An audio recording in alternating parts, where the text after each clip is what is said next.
with the one and only Olivia James. What an artistic name, and how fitting that we're sitting here at the Artistic at HeadsQuarter in Zurich. How are you feeling, my dear? Great. Thank you for having me. First of all, thank you for asking me to be here and for inspiring me to do this on behalf of African Fashion Night, of course, and AfroSwissters. Yeah, I'm feeling good, feeling stressed, lots to do, still in the preparations, of course, and looking forward to this year's outcome. I think it's going to be a good show. It just keeps getting better. So I guess let's start with the past, then talk about the present, and then what the future holds. Sounds good. Unscripted. Olivia, please tell us, who are you and how did this all come about? Who am I? I'm a old lady from Zimbabwe. I'm half Zimbabwean, half Swiss. Grew up here in Switzerland. Been here since I was 14, and I have a son who was 25. What else? That's basically in a nutshell who I am. And so much more. An entrepreneur. It's always very difficult to kind of explain who you are, but I think in a nutshell, that's more or less who I am. I'm a mother, I'm an entrepreneur, I'm an employee, I'm a sister, I'm African, I'm European, I'm everything you want me to be and more. Well, today I'm just happy that you're here talking to AfroSwissters about your journey. And for those who don't know, actually, Olivia, you did the biggest banging closing at our opening, at our launch event of AfroSwissters. It was, I didn't want to say anything after because it was so poignant and it laid the road for AfroSwissters. So fast forward, we're in which edition of African Fashion Nights? Oh gosh, I think 6th, 7th, somewhere there. Wow. The past. How did it all come about? Your love for fashion, you wear it all the time. And yeah. How it came about? Well, I think it never really was supposed to be a fashion event per se. I think I was always looking more for a way in which to unite the community, and also find a way to rebrand the image of Africa here in the diaspora, and just kind of have a platform where we can tell our stories in our own narrative instead of the current situation as it has been, that our stories are always told to us by others. So I think that's where it initially started as a spark. And fashion came in at the point where I was kind of looking for something that everyone can relate to. And I think with fashion, that's the easiest entrance point to say, okay, everyone has to dress. Even if they're not fashionable, they are still fashionable in their own sense. And then representing African fashion was important to me because I was always very aware. I grew up in a fashion family. I was always very proud of African attire and African clothes and African material. And I was even more passionate about it, being away from it, leaving Africa at 14, coming here. I missed it and I missed this representation. And I wanted to be a bit of an ambassador for this beauty. And I think that's how things kind of fell into place by themselves. And now thinking of your beautiful home, I just remember that your house is full of art, sculptures, paintings, just stunning. So you're just an ambassador of the continent. It's not just fashion, it's also arts. And I recall you've also dealt and had an angle to art and still do. Oh, absolutely. I mean, I had ethnicity art gallery for a few years till COVID. It closed during COVID, or I decided to close it during COVID. And again, I was still in search of a platform where I wanted to be able to represent our artistic side, represent our community on a high level and on a level that we can walk in and be proud of. Because I think a lot of people still have stereotypical images of what African art is, especially when it comes to contemporary art. I mean, there's amazing contemporary art in Africa. For me, some of the best. And yet we don't get to see it, or we as Africans especially are not even exposed to it and don't get the opportunity to actually realize that it's there. So yes, I think I try to be the best ambassador of our continent that I can be, because it's our duty. It's our duty to rebrand what has been falsely branded, or at least show a side of Africa that is not shown enough. Be it art, be it fashion, be it culture, be it movies, be it whatever. I think Africa has a lot to offer, and Africa definitely needs, especially here in the diaspora, a platform for visibility for all this talent, for the community, for the pride of the community. Mm-hmm. So, yeah, beautifully said. Very beautifully said. I think from what I've seen at the African Fashion Night, it's definitely nothing on the same level that I've seen in Switzerland. It's very eloquent. It's very aesthetic. It's very evolved, and it's just so elegant. And there's definitely the stereotype that, especially in places like Switzerland, Swiss people have on African art or African fashion. And it's beautiful how you show all sides of so diverse, and it's not you can't really put it in one box. It's such a spectrum of influences that makes African art what it is. And over the past few years, you have been working in the fashion industry as well. Maybe you can talk a bit more about that and how it influences your journey into the present.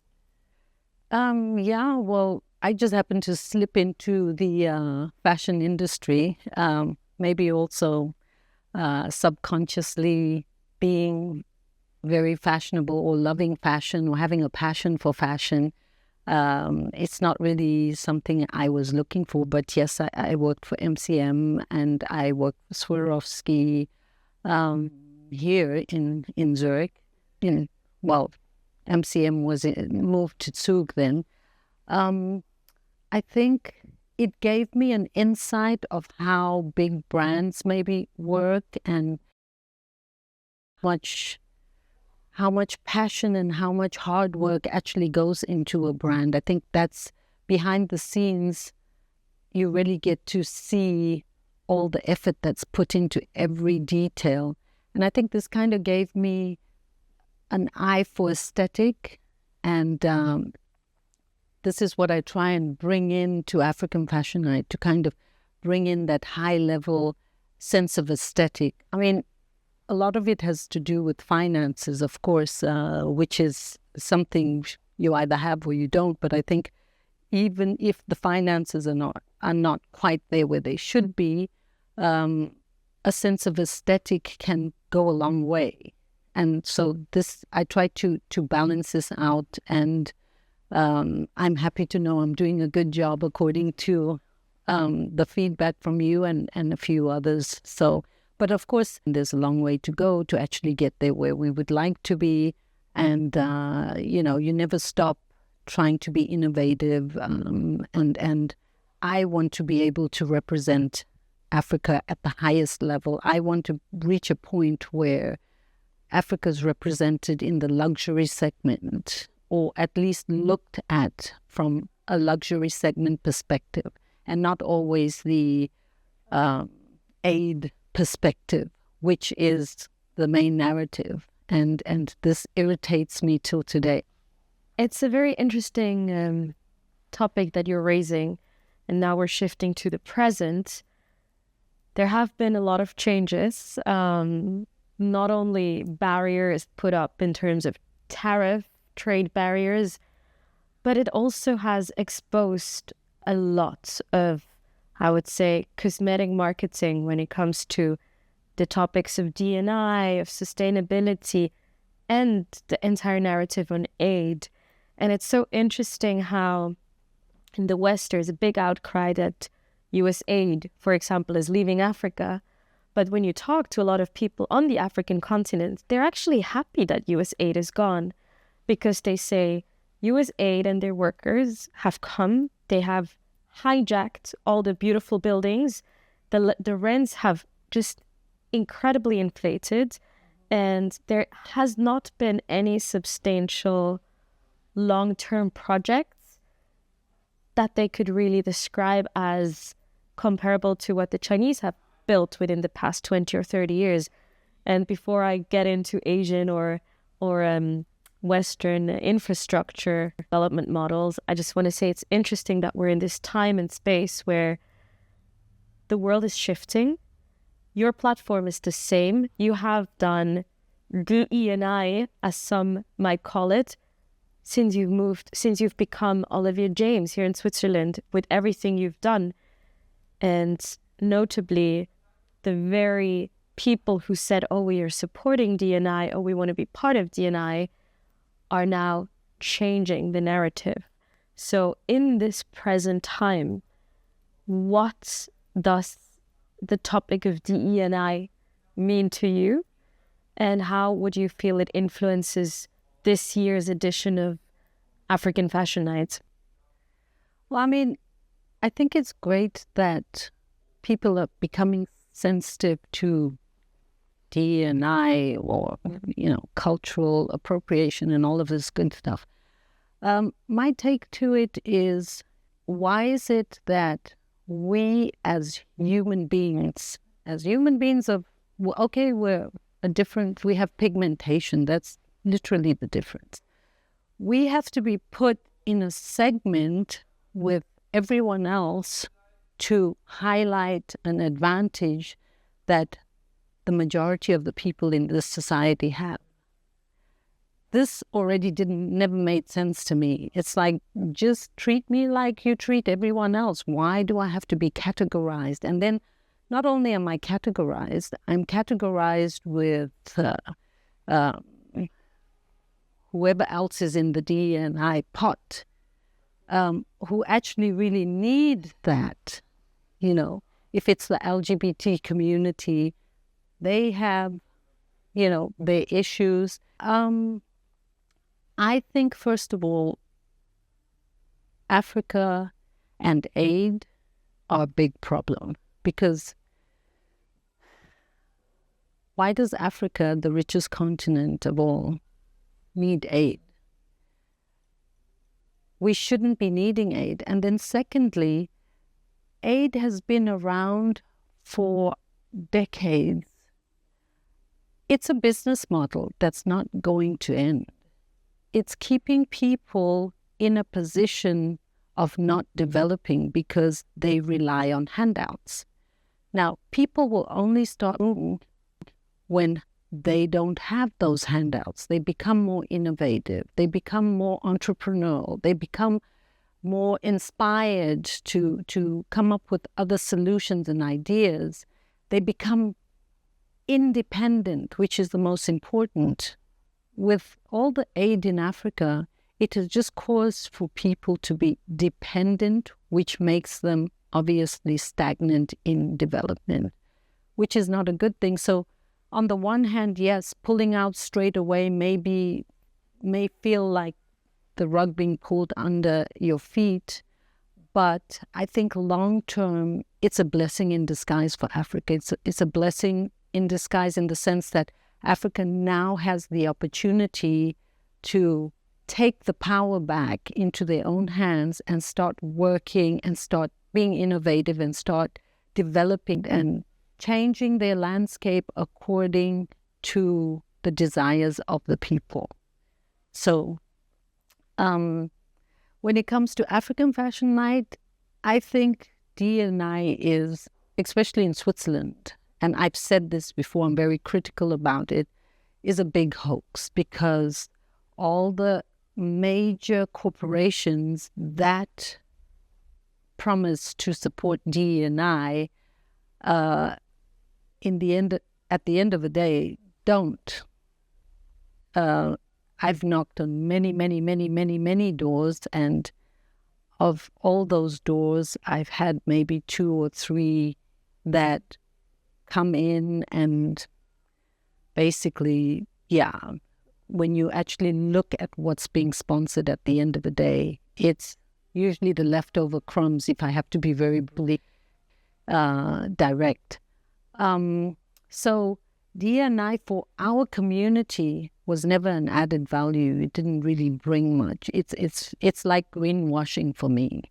So it doesn't really make a difference in our lives. So talking about what makes a difference, because you've touched upon some very valid points. There is now the opportunity for the continent to reshuffle the cards that we have been dealt with a long time ago, and to do that with the diaspora, with people here in Switzerland, for example.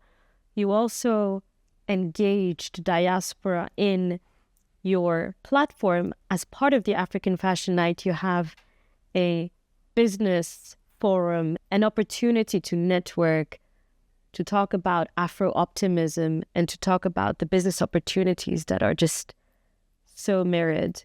So what can you tell us about that? And as someone who has been part of your symposium in the past, it's incredible how many influential African diasporans live just in Zurich or in Switzerland. Yeah, well, I mean, the idea of that platform was to empower our community, being that, and creating opportunity for the community, not only on that platform, but as you know, we also have the Talent Endorsement Program, which is a program where we take, as an example, the models that walk at African Fashion Night are models that we literally pick out from the community. These are typically not professional models, well, the majority at least. Not yet. Not yet. Well, a lot of them have become, after being on our training program, after they've gone through the training with our model coach, Magali.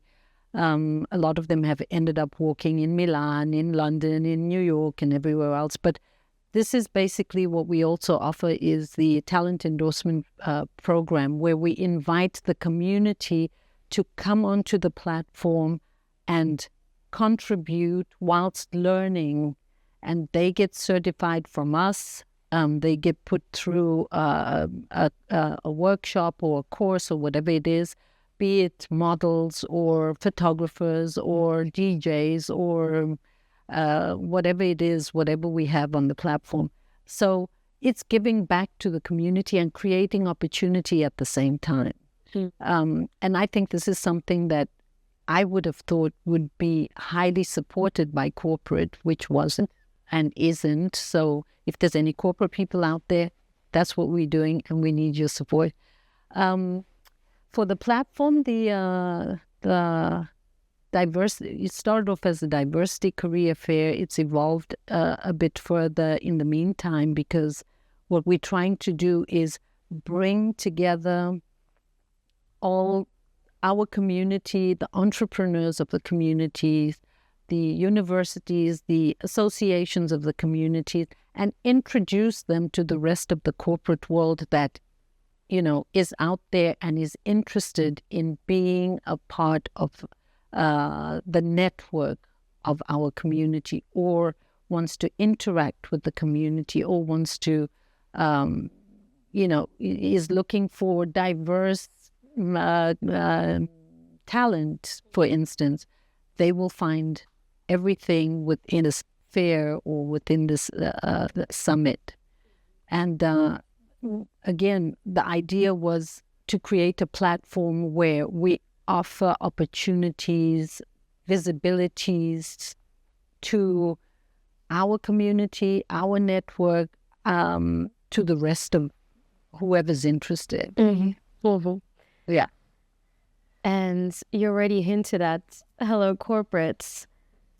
If we had a roundtable here with organizations, we're so close to Paradeplatz, with organizations that are just within our vicinity, what would you be telling them? Would it be a message of, hey, let's collaborate, it's your time now? Would it be a message of, I don't want to say anger and frustration, because we're all angry and frustrated, but we channel it. We channel it into new platforms. We channel it into creativity.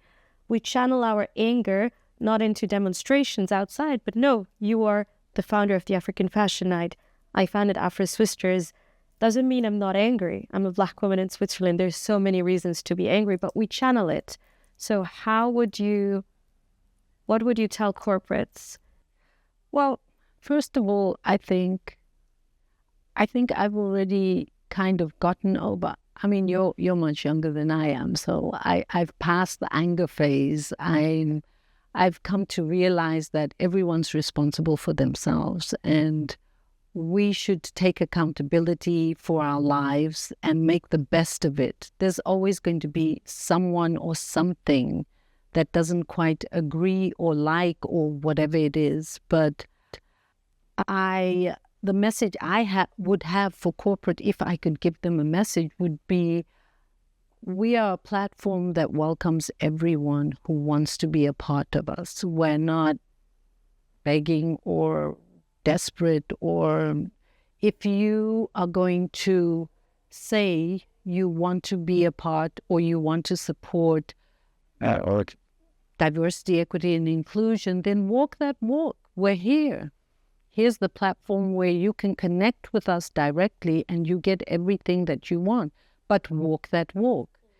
I just find it frustrating when you actually see on websites of corporations how they write beautiful texts of being diverse and their corporates are open to inclusion. But when you actually scratch the surface, I mean, there's nothing behind it. And this is the thing that I really, really struggle with, if I were to struggle with anything. But on the other hand, I mean, if that's what they feel like doing and they can stand behind it, then that's on them. But those who are sincere about it, those who really want to interact, those who really want to connect, those who want to make a difference for the future. I mean, we're in 2025 and we're still discussing skin color and heritage. I think it's actually disgusting and a shame to humanity that we're at this stage, at this time and phase. We should be long over that.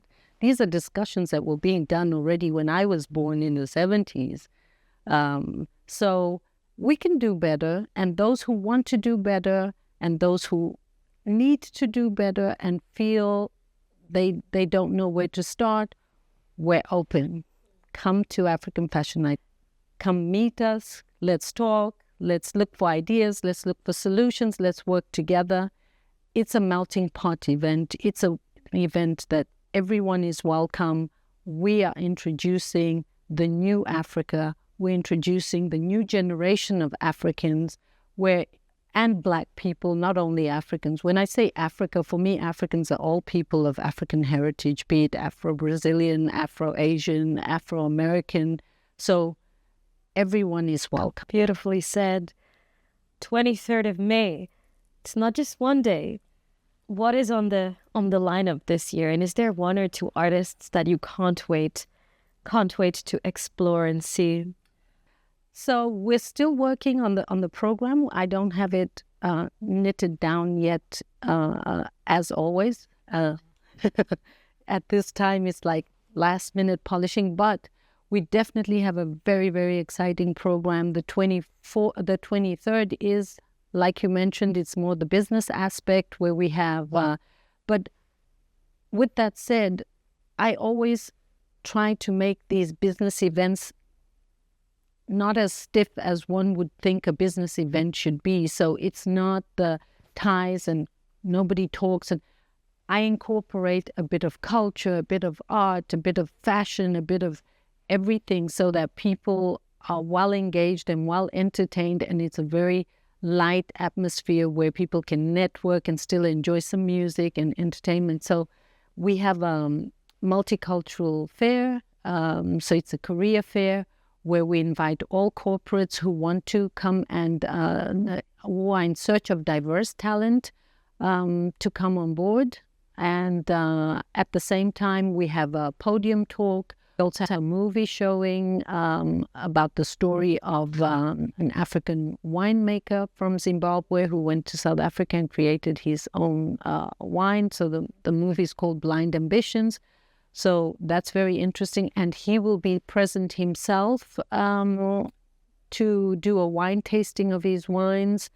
And then we have, what else do we have? We have the trunk show, the fashion trunk show with a couple of our models. And then we have an after party. There'll be food, there'll be a bar open. So it's a lot of networking, a lot of, meeting a lot of the communities. And of course, a lot of the community people will be present with their own booths, introducing themselves, be it Proa, which you will be there, of course, yourself, and a few others.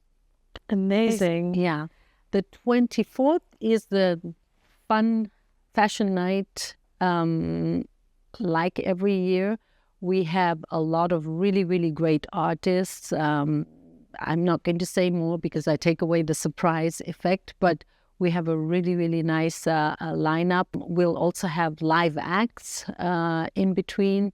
And of course, we have our designers. We have designers coming from Kenya this year, from South Africa, from Ghana.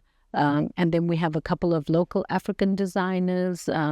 We also have upcycling designers on board. Marcy, who's from Uganda, going to be vibrant. And of course, we have Kazare, who are always a part of African Fashion Night. They have a store, by the way, at Gerald's Garden. So please go and see them. Go get your outfit for African Fashion Night for all of those who are still looking for an outfit. And then, of course, we have a market where we have a lot of designers this year instead. So food, drinks. We have the north, south, east, and west food station. So there'll be a lot to see, a lot to experience, and the after party is going to be epic as well for all the young ones that want to party all night. I just the young ones. I mean, we can party as well, right? You're still young. Well, depending on who you are. For young and old. No, definitely. You're absolutely right. I mean, after the parties are anyway for everyone. And like we do in Africa, parties are not restricted to any age. Everyone parties together. And I think that's what makes African Fashion Night a nice event, because you have any age group. You have the young, you have the middle age, you have the older generation, and everyone has fun. All ethnicities, everyone is welcome. All ethnicities, everyone's welcome. We have a lot of Swiss people. We have the American community. We have the Sri Lankan community that supports us every year. So everyone is welcome. Everyone is there. Come join. Come and see the fun. And it's in a beautiful location, Kunsthaus. What more do we want? What more do we want except for everyone to just come and have a good time? Yeah. Thank you so much, Olivia. Let's hope that we get a lot of AfroSwissters, all of AfroSwissters join you. If there are any speakers who are interested to join on a panel, I think the topics will be released very soon, perhaps even with this episode being streamed. Please reach out to us, and sponsors, come to Olivia. We'll post all the details. And absolutely, sponsors, volunteers, speakers,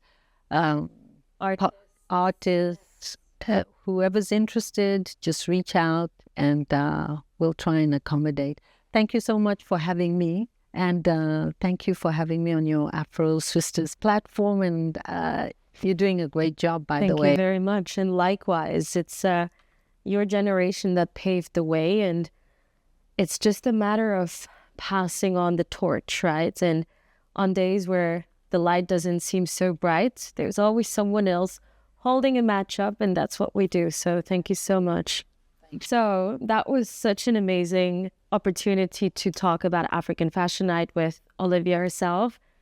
Thank you so much for joining us today. Whether you're listening to the podcast or you're reading the article or you just happen to watch this video, thank you for being with us. And we look forward to seeing you on the 23rd of May at Kunsthaus in Zurich. Love and lights.